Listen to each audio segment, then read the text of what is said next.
Welcome to Lecture 1 for Lesson 24. Firms have three basic approaches to reduce pollution. They can reduce how much output they produce. As output decreases, pollution decreases. They can use greener technology or resources, or they can capture the pollution before it escapes.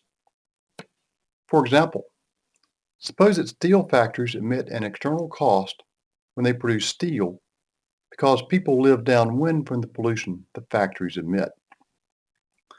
The amount of pollution emitted decreases when the steel factories reduce the amount of steel they produce, install smokestack scrubbers, use anthracite instead of bituminous coal, use low sulfur diesel fuel instead of high sulfur diesel fuel, use solar panels for energy and instead of burning carbon, or capture and sequester CO2 created when the firms burn carbon.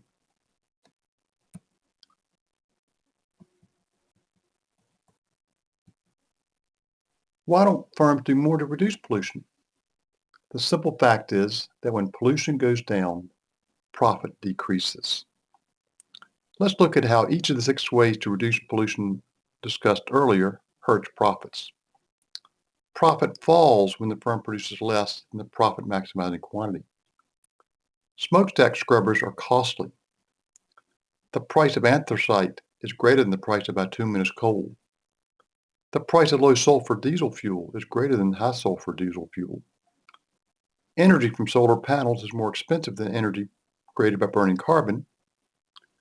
Note, profit maximizing firms would have already installed solar panels if doing so reduces the cost they incur.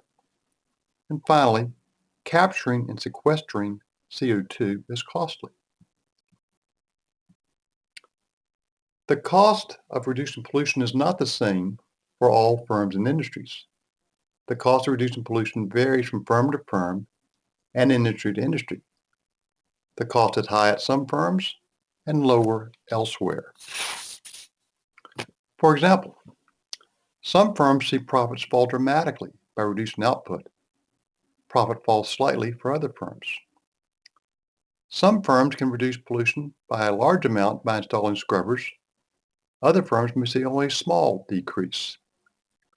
Some firms can switch easily to cleaner fuels. Others cannot.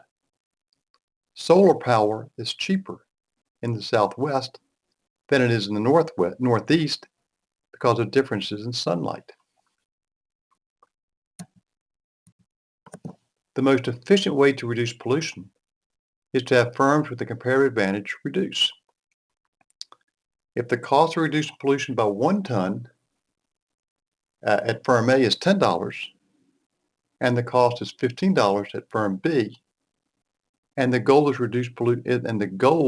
reduce pollution by 2 tons, having firm A reduce 2 tons while leaving firm B alone is efficient.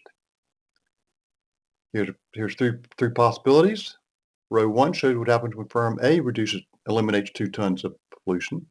The total cost is $20. Row 2 shows what happens when A reduces 1 ton and B reduces 1 ton. The total cost is 10 plus 15, $25. And if B reduces 2 tons, the total cost is $30.